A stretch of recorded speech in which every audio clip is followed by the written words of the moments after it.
a developing country like Nigeria, the focus of government on the provision of infrastructure is paramount for economic development and well-being of the people. In fact, basic assumptions based on stimulating GDP growth is contingent on commitments and milestones achieved in sectoral transformation of all infrastructure, construction, cutting across roads, power, rail, ports and many others.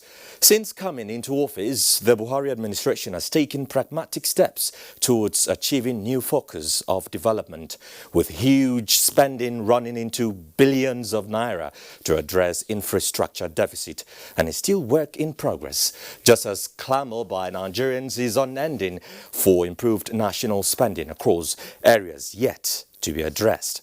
On Weekend File tonight, development of heavy infrastructure in roadways, ports, bridges, energy plants and railroads are the talking points as we navigate through states of the Federation to bring to you update on what is happening.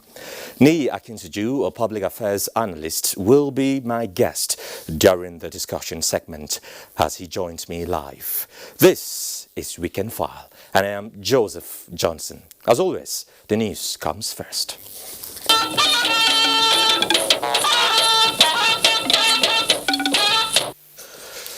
Governor Abubakar Sani Bello of Niger State has commended the joint effort of security agencies, community leaders and other stakeholders that led to the rescue of the 38 abducted students of Government Science School, Kagara.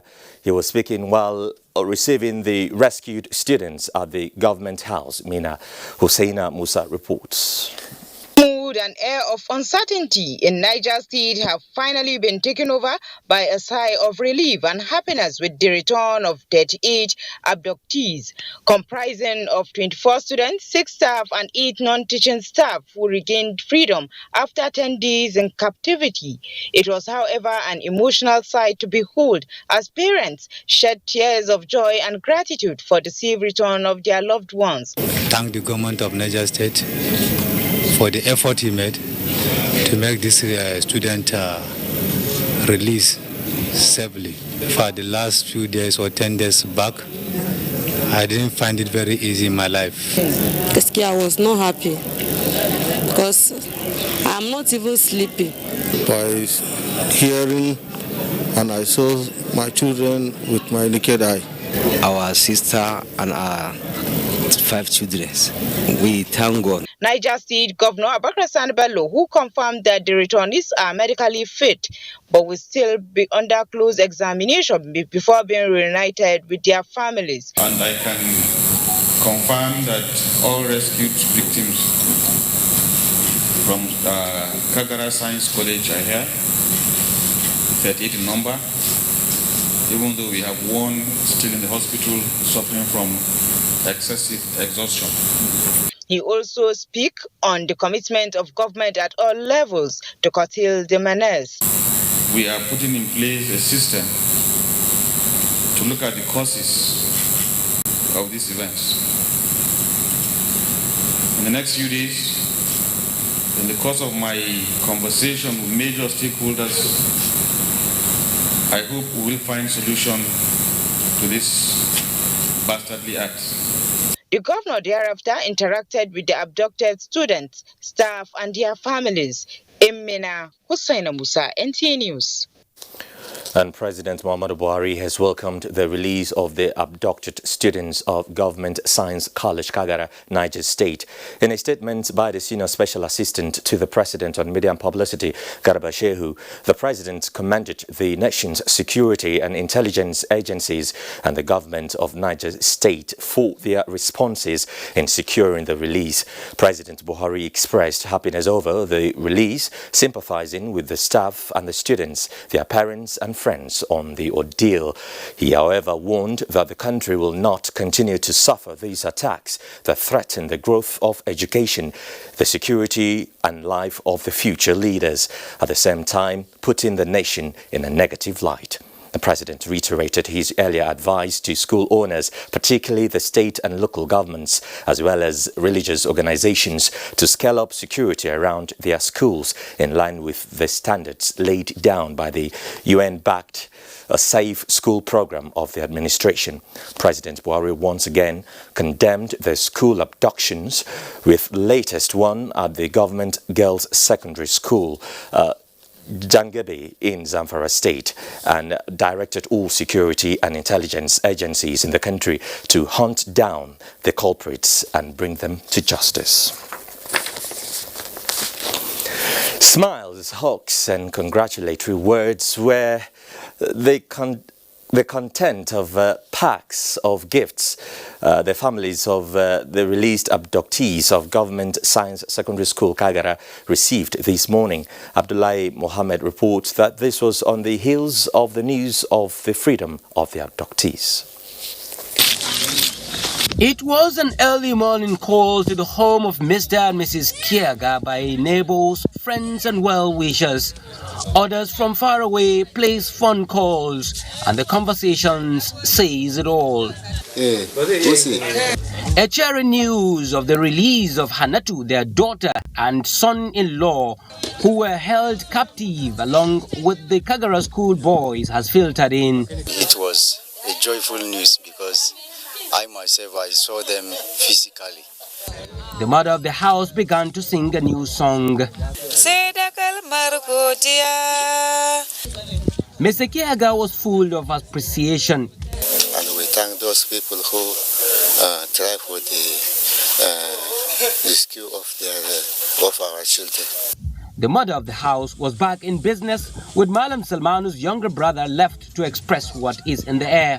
We are really happy and we appreciate the effort of the government, individuals, and those that are praying since the adoption of this.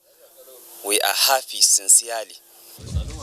Mr. Kiaga and Salmana will no doubt continue to receive visitors into their homes days to come, and the icing on the cake will be a reunion with their abducted children. In Kagara, Rafi local government area of Niger State, Abdullahi Mohammed, NTA News. A delegation of the Zamfara State Police Command this Saturday visited GGSS Jangede, where 317 students were abducted. The delegation, led by the Assistant Commissioner of Police in charge of Criminal Investigation Department, CID Muhammad Umar, was conducted round the school premises, particularly the various students' hostels where the abduction took place. Correspondent Haliru Muhammad Umar reports that the visit was aimed at assessing the scene of the incident. The delegation also went around a joint security outpost located close to the school, where he had an interface with the officers and men on duty. The school is still deserted and people are going about their businesses, even as parents and guardians of the abductees are anxious to get their children back safely. In the meantime, the United Nations has condemned the abduction of 317 secondary school students in Zamfara state. Similarly, the spokesperson for the president of the 72nd session of the General Assembly, Brandon Varma, said the General Assembly received the message of President Muhammadu Buhari on the issue and urged their abductors to release them unhurt. As we've said before, schools should always remain a safe space to learn without fear of violence. And according to UNICEF in Nigeria, the latest attack happened overnight. Peter Hawkins, the UNICEF representative in Nigeria, called on those responsible to release the girls immediately and for the government to take steps to ensure their safe release and the safety of other school children in the country. On Nigeria, the president said he was shocked by kidnapping of 317 girls from their school in northwest Nigeria. He noted that this is the third mass abduction of children since December in that country. He stressed that no child anywhere should be afraid to go to school, and he expressed hope that the girls were unharmed and would be freed soon. In the same vein, the Minister of Humanitarian Affairs, Disaster Management and Social Development, Sadia Umar Farouk, has condemned the abduction of hundreds of female students from the government girls' secondary school, Jangebe, Zamfara State. In a statement by the Permanent Secretary, Bashir Nura Al-Khali, the minister expressed concern over the abduction and assured parents of the federal government's determination in securing their release. While in Kano, as part of proactive measures, the state government has closed down 16 boarding schools with immediate effect. Commissioner of Education Muhammad Sanusi Said Kiru said the closure is in line with security challenges. Muhammad Rabi Ali reports. The rate at which abduction of school children in northern part of the country is quite alarming. The recent incident was that of government girls' secondary school Jangebe, Zamfara State. This prompted Kano State government to close down schools, mindful of insecurity bedeviling some boarding schools in neighboring states. Having realized that there are security challenges in almost all our neighboring states, and we also have boarding schools along the border local governments, and in some highways, we feel it is appropriate to close down these schools until further notice, until when we are convinced that the security situation has improved greatly.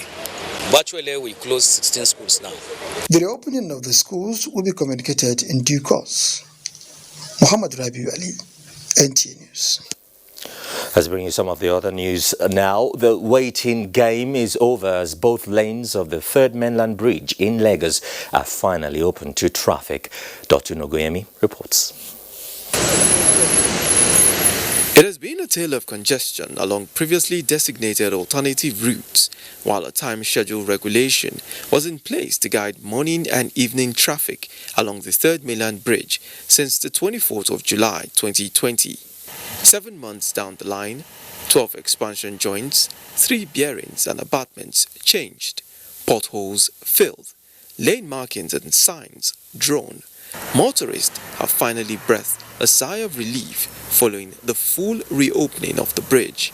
After so much anticipation for the full reopening of the Third Mainland Bridge, it is official. The bridge has now been declared open by officials of the Ministry of Works and Housing following the superstructure repair works that have now been completed.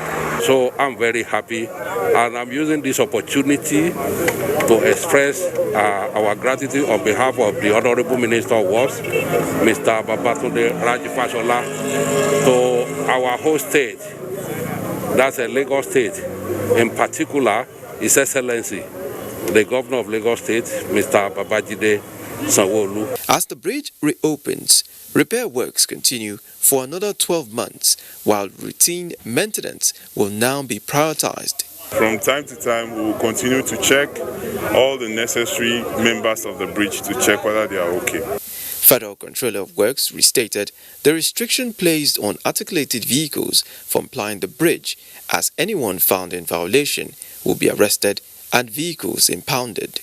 In Lagos, Dotun Oguyemi, NTA News. Meanwhile, Minister of Transportation Rotimi Amechi is worried over vandalism of railway equipment across the country. The minister made the observation during the monthly inspection tour of the Lagos-Ibadan railway line. Nnenna Akinsuju reports. While at the monthly inspection tour, the Minister of Transportation, Chibike Rotimi Amechi, lamented that despite federal government's efforts at reviving the rail line, the rate of vandalism along Makurdi, Port Harcourt, Enugu, Minna, Plateau, and Nasarawa is overwhelming. It's mostly on the Port Harcourt Maiduguri, just because we announced that we want to commence work. So criminals are now going to vandalize this, and believing that we'll remove them. In some of these places, a whole red track, which includes rail sleepers, clips, bolts, and long iron bars, are completely removed by the vandals. Them that we are not going to tolerate it. Anybody we find will make sure that they face the full arms of the law. We're going to commence Port Harcourt Maiduguri track now.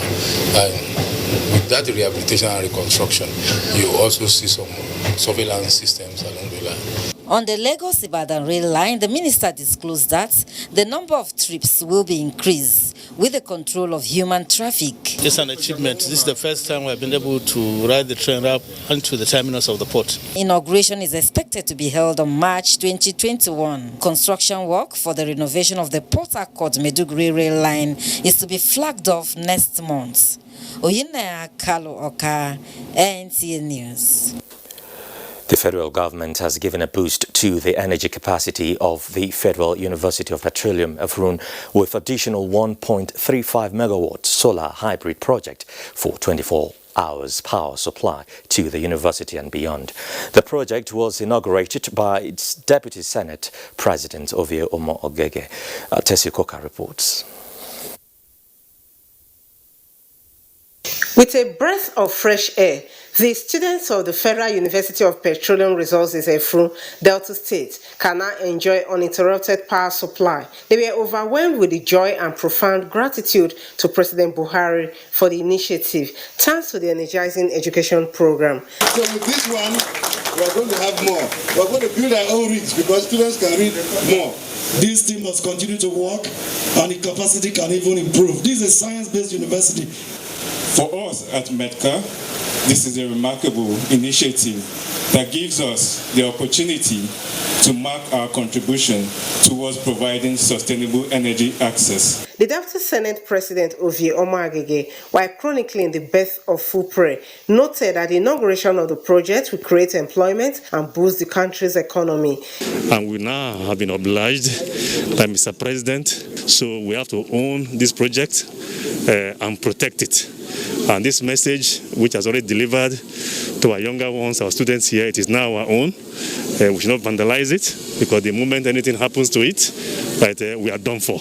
He was later conducted around the facilities. The Deputy Senate President made a presentation of certificates to the participants of an energizing education program. The program is an initiative of the federal government aimed at providing sustainable and clean power supply to 37 federal universities and 7 university teaching hospitals across Nigeria. In Efru, Tessie Koka, NTA News. Well, you're watching Weekend File, reaching you live on the network service of the NTA.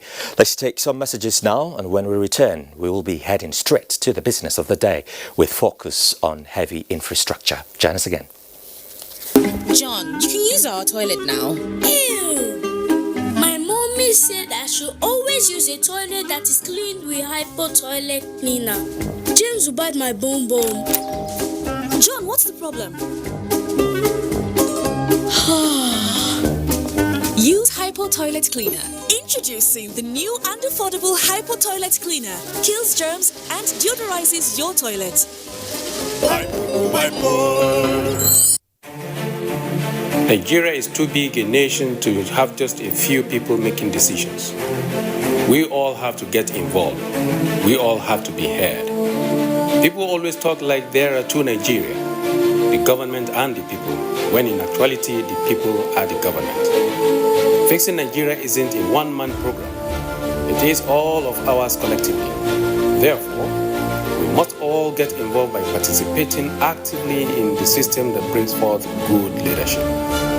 I would like to see a Nigeria where the bond we share is stronger than our tribal, gender, age, class, and religious differences. A Nigeria where everybody's voice counts. Get involved. Register now to join the All Progressives Congress. I am Governor Yahaya Bello of Kogi State, and I approve this message.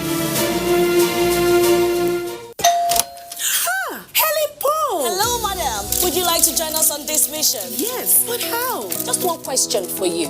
How do you keep your toilet clean? I use regular detergent and bleach for washing and removing yellow stains. I have been using it for years. Oh, madam, the regular detergents and bleach are used for washing clothes. To disinfect your toilet properly, you need Harpic 10X. It is specially made for germs and stains remover. Harpic sticker formula settles on stains and gives 10 times better cleaning compared to regular detergent and bleach. Wow! Now I'm convinced, Helen Paul. Really? Yeah! Now that she's part of the mission, the next house is yours. The second wave of the coronavirus COVID-19 pandemic is upon us.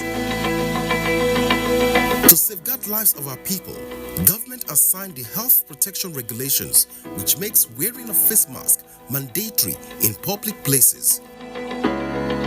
Wear a mask. Keep social and physical distancing. Avoid crowded places.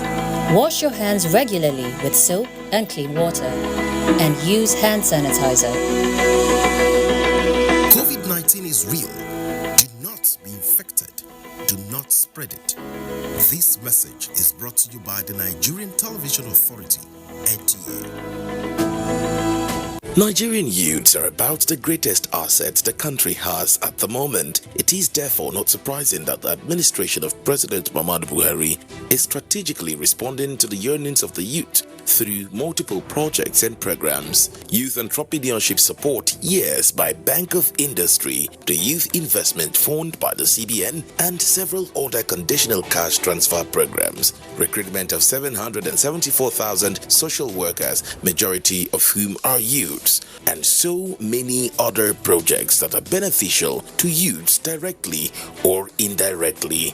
If the administration can do all this, definitely with a degree of patience and time, it can achieve more. Nigerian youths must come together to say no to terrorism, no to vandalism, and no to all disruptive tendencies. Hashtag Youth for Greater Nigeria. Pacifying the youths, unifying the nation.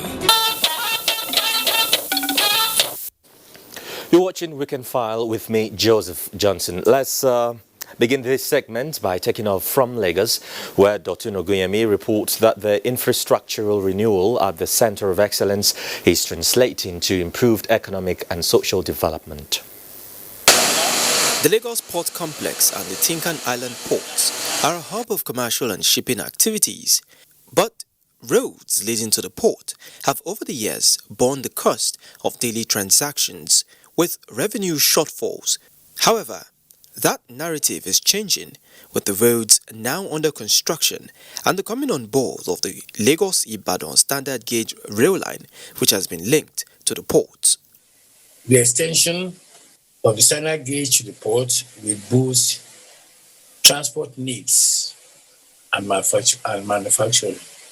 Government should not relent on its efforts to invest in the development of infrastructure. The Apapa Owodoshoki Expressway reconstruction, which is designed as reinforced concrete, has achieved significant progress linking the ports. We are making progress. By the end of the first half of this year, I can assure Apapa Port users that we will have the best roads you have in the world. Aside road, several bridges are also undergoing repair. Worthy of mention is the Eko Bridge, where phase 1 of the repairs have been completed. The contractor has already mobilized for the second phase of Eko Bridge, and you can see that they have almost completed the jacketing of the piers, which means the expansion joint is the next thing that we are going to install on the Eko Bridge.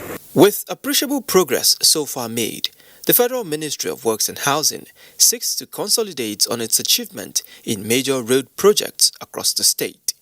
In Lagos, Dotun Oguyemi, NTA News.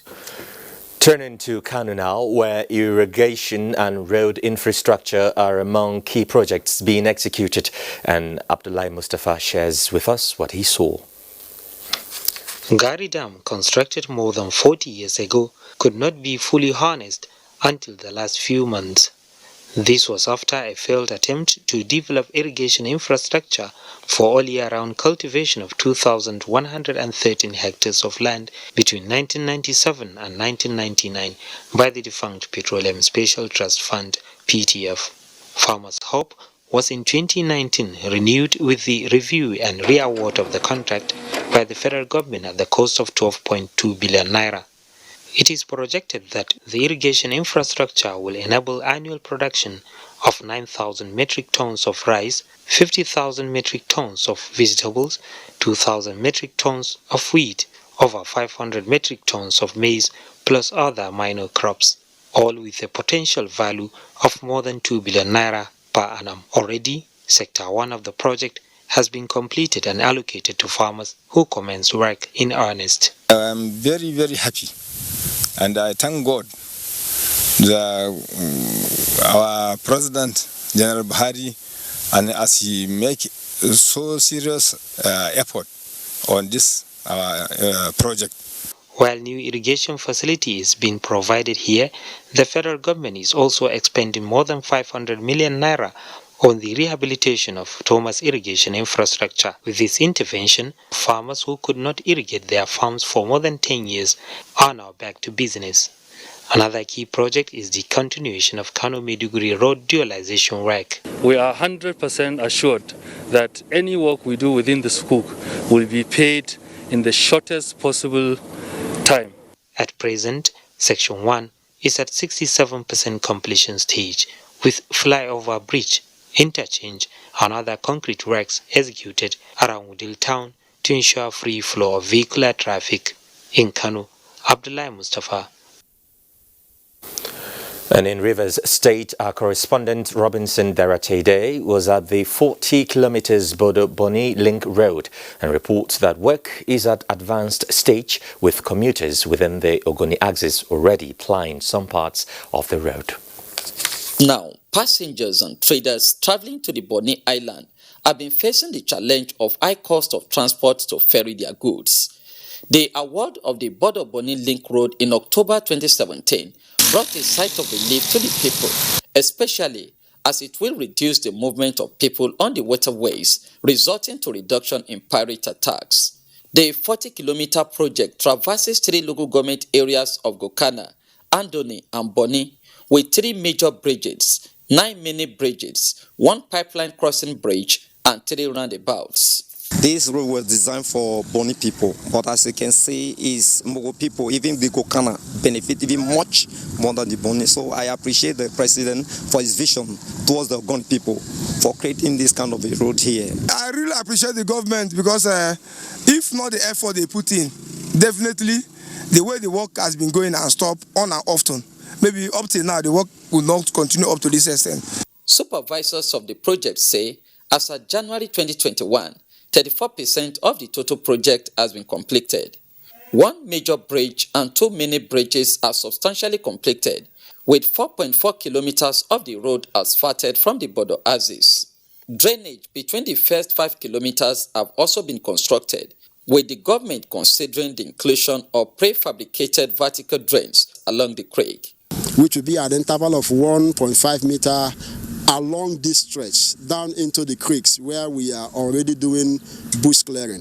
The project is expected to be completed in October 2022. From Bodo in River State, Robinson Delatede, NTA News. It's not only about the urban area, but the rural areas are also having a bite of the cake as the people of Ohafia and Arochukwu now connect with Umuahia, the Abia state capital, after decades of denial. And Steve Lonai Mwakolo reports. Many rural communities in Ohafia, Bende and Isukwato local government areas of Abia State, the presence of federal contractors engaged in the construction of roads is something novel to them, as most of the federal and rural roads, which had been neglected for up to 30 years, are now receiving attention. The roads, which are more than 20 in number, the people say is a blessing to them. We have prayed for this very project several times, but I thank God today that God have answered our prayer. The road we left and came here was done by President Buhari as chairman of PTF. And when he left in 1998, nothing happened to it. It took President Muhammad Buhari's government of APC to do that road. Many people are trooping, registering for APC because they've now seen that it's only in APC that they will get what they want from democracy. Other road projects by the federal government are the Umuahia Ikwano Ikotakbene Road, which is worth 13.2 billion naira. We, the people of Ikwano, we are very grateful for this dream come true.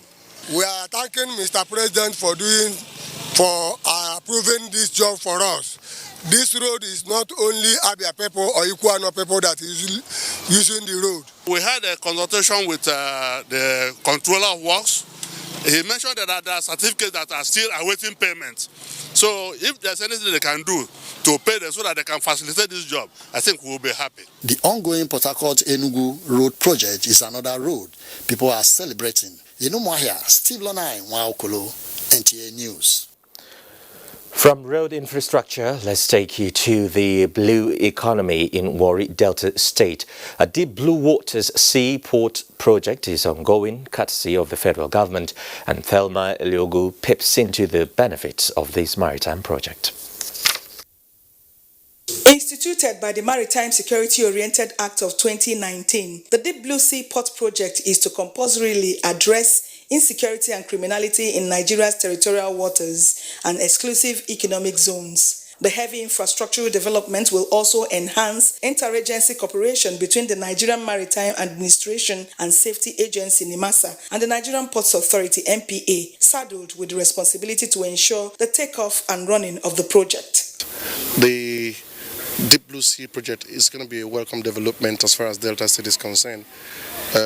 Only 2 days ago, I had a walking visit with some tank farms in the Cocoa and Kagara area, and they were all clamoring for a proper drainage of the water channels between the Atlantic Ocean and the seaport.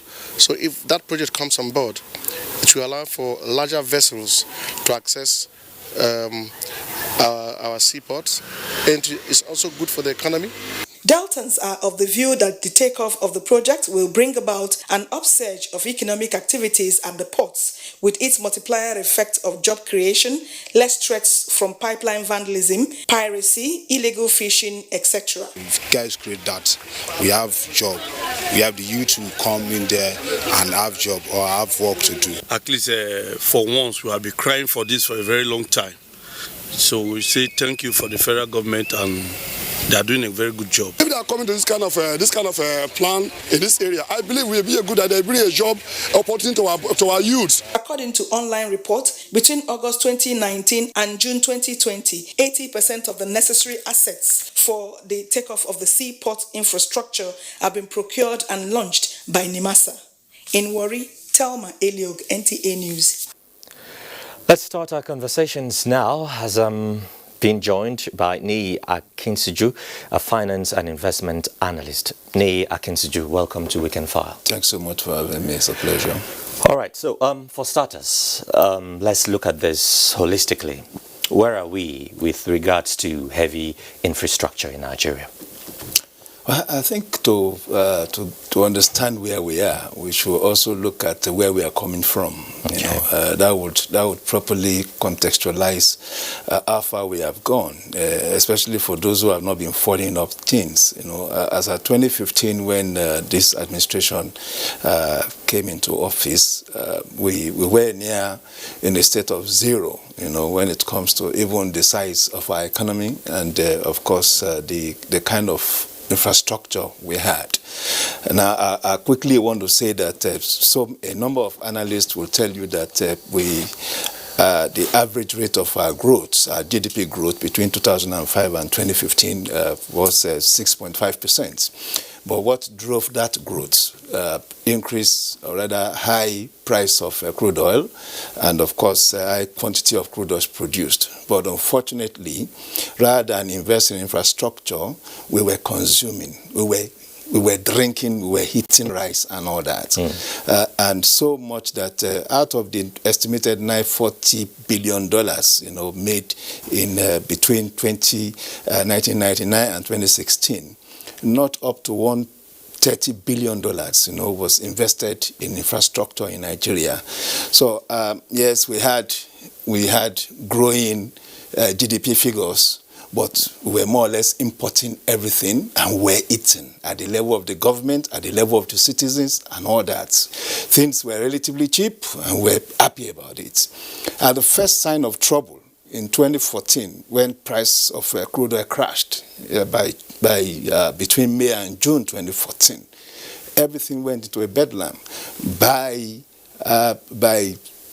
April 2015, 12 states had gone into bankruptcy. They could not pay salaries. of their workers for 10 months. Another 12 to 15 states could not pay salaries for about 3 months, So essentially, talking about infrastructure too, you could not actually point to significant roads, power generation and power distribution, bridges, and all that. So we had issues. Of course, the truth is that I'm saying out of about $900 and something billion that were generated in those years, we only were able to invest just about $120 billion, and of course it will reflect. So I think one should especially again commend the president, the turnaround of the economy, because we were headed for a recession, given the fact that our GDP had fallen on the back of that crash in price of crude oil from a high of 6.50% in second quarter 2014, had fallen consistently, for 4 quarters through to second quarter 2015. So we're headed for a recession. And despite that recession, the administration, as it were, persuaded me of its conviction and capacity by beginning to invest in infrastructure right from that period of crisis. We've heard of the Bonney road now. 2017, we were just about getting out of recession. The second Niger bridge was initiated, or rather, because it had been lying on paper for more than 30 years, it was in 2016, in the thick of that recession, that it was activated, And of course, you also know the long not maintained Lagos-Ibadan express road, All these roads were also abandoned, more or less. Now, but the difference now is that by that 2016, in the thick of that recession, the president now came up with the idea of the Presidential Infrastructure Development Fund. Now, I think it takes critical thinking to arrive at that position. What is that position? The country over the years, government over the years, had always abandoned, projects because of cash flow. A certain amount of money will be budgeted for certain projects, but by the time you get 6 or 7 months into the project, there will be no funding. It will be abandoned. And of course, by the time it's been reactivated another year or 2 years, there will be variation. It's likely you have 100% increase, in completing that work again, and that could go on and on.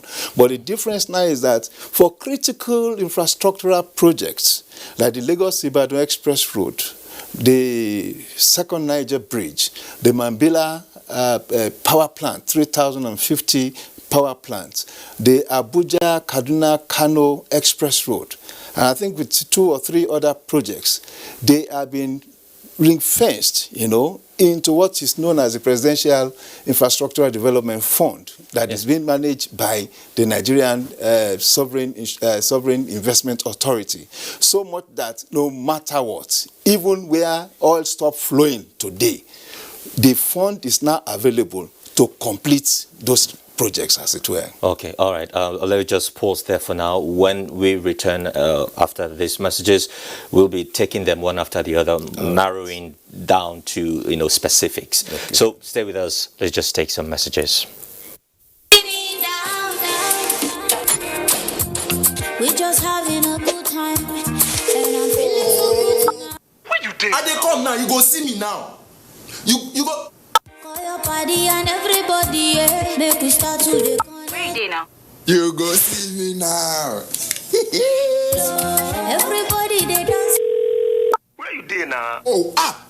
You go see me now. I find sir. Even me I surprised. Hey, where you at? You go Mexico, you go Jericho, I go let you go. Hello, how are you? Tell us one truth nobody knows. I like to steam it from my mama's pot. Glow, the best data plans in town. Dial *777#.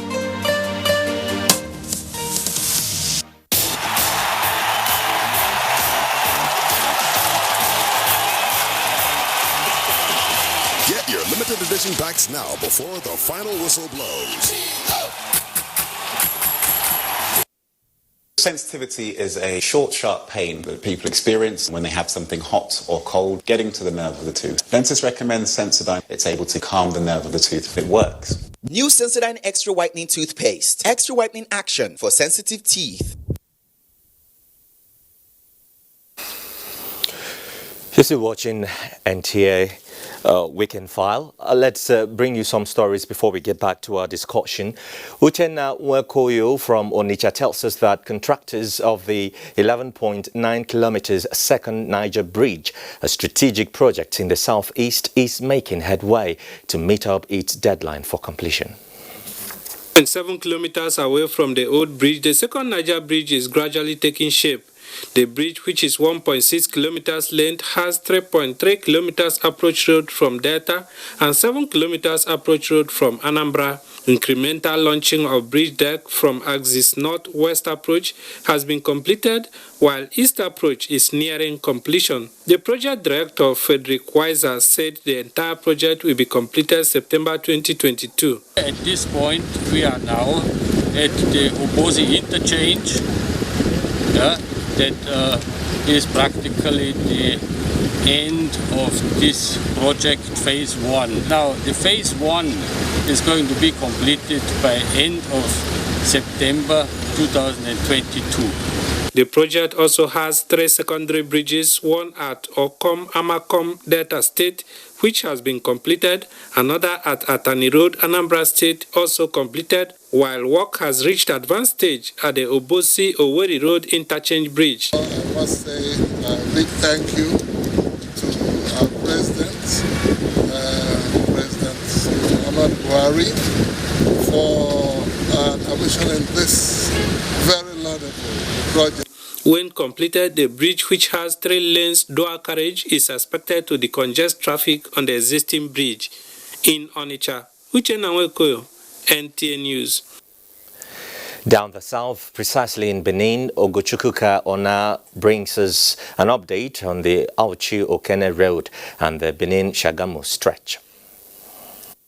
The construction of the dual carriageway on the Benin-Auchi-Okene Highway is progressing. The project between Auchi and Okpela is one of the Phase 1 contracts awarded to the Mother Cats Limited, and it is over 50% completed with the dual carriageway and concrete median already in use. The next phase is the construction of underparts, popularly known as flyover, at the Jet2 junction, but this has led to the suspension of work on that axis, while work is still on at the Okpela end, with a portion being filled. The project, which started in 2014, was designed to be completed in 2020, but this has been extended. This outside of the road that they have worked on, actually it has gone to some extent to reduce the vehicular traffic on the road. Quality of work is good, except that the pace is exceptionally slow. It would be better if the road is being done well, at least to reduce the risk of accidents. The A121 140 miles Benin Shagamu project comprises the rehabilitation and upgrade of the existing 384 kilometers 2-lane highway. Although the controller of works, Edo states, all the contractors were unavailable for comments.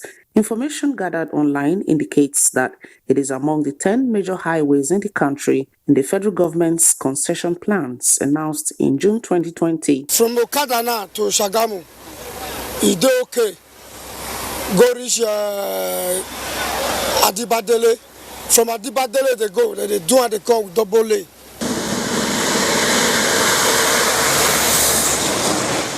Ogochukwuka Ona, NTA News.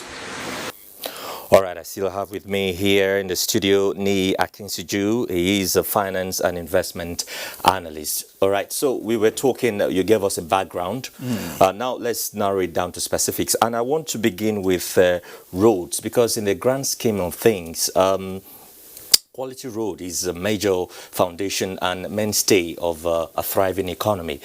How would you appraise the state of Nigerian roads? Well, like I said, it also depends on where we are coming from.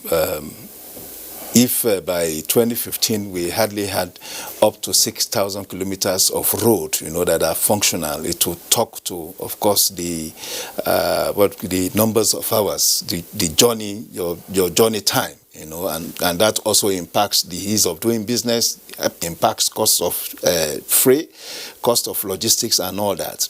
But since then, out of the 35,000 kilometers of road that the federal government is responsible to, we can't say that up to between 15,000 and 20,000 are under construction now, and that's inclusive of bridges that are sometimes as long as 200, 300 meters, So I think to a large extent, we are seeing, you've just showed us Benin, Shagam Road that I am conversant with. I know that back in the days, you hardly find a comfortable ride, stretch of space, to comfortably drive on Benin Shagam. It's either you are facing yourself on traffic or you are avoiding potholes and all that.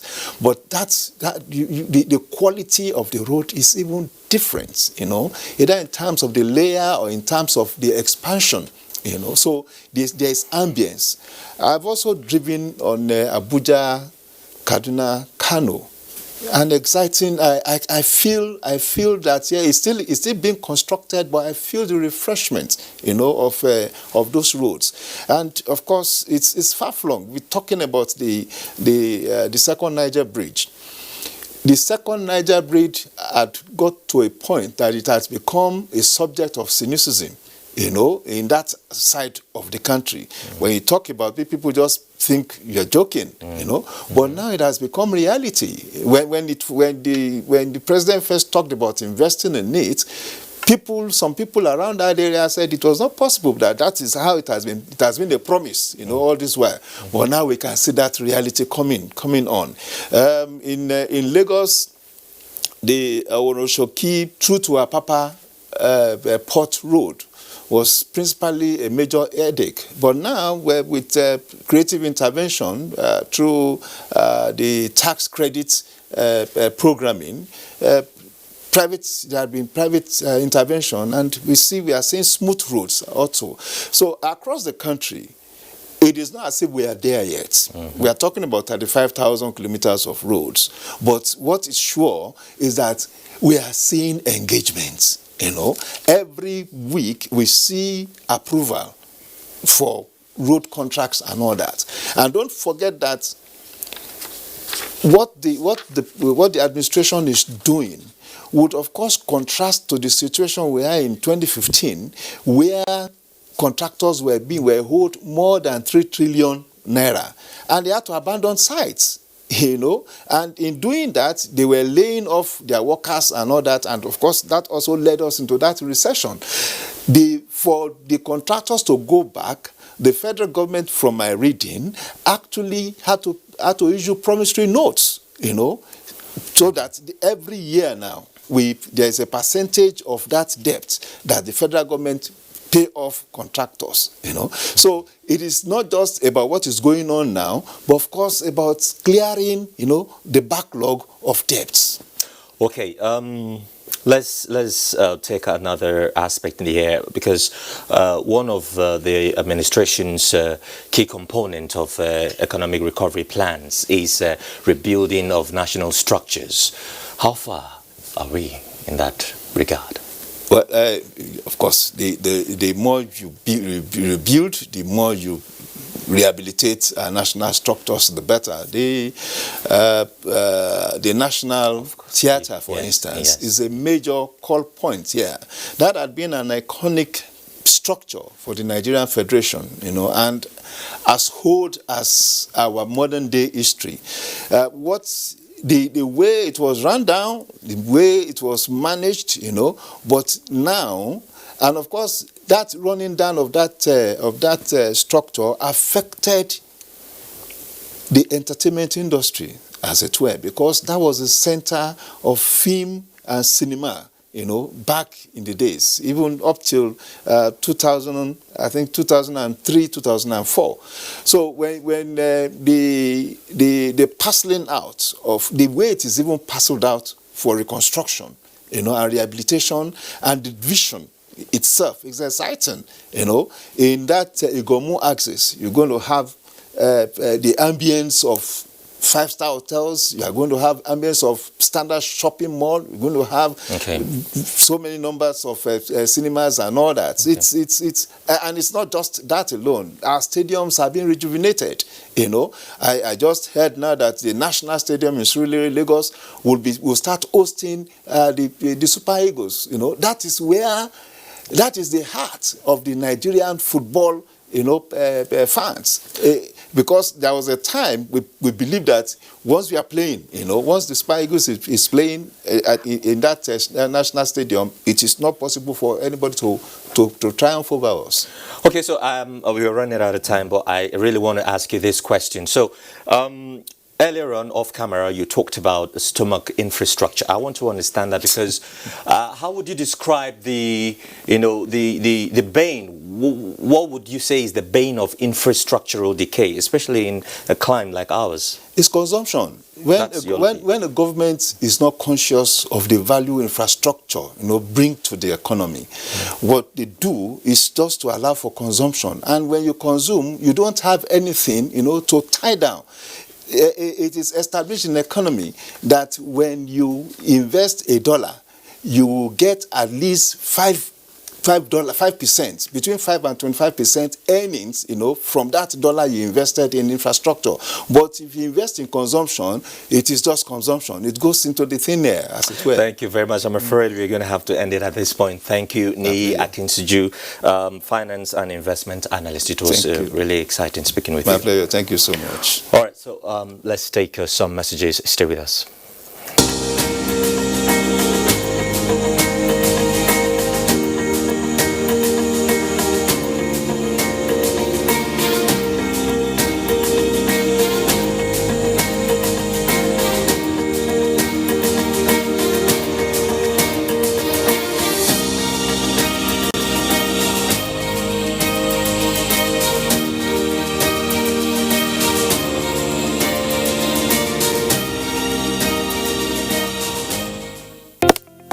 Although social media as a channel of communication is inherently harmless, it becomes harmful and damaging when used without discretion and thoughtfulness. Bad social media users spread rumors and fake news without verification. But good social media users stop, reflect, and verify information before sharing it. Be a good social media user. Stop the spread of fake news. Verify the authenticity of your source and use social media responsibly for a better Nigeria. This message is brought to you by the Nigerian Television Authority, NTA, in collaboration with the National Orientation Agency.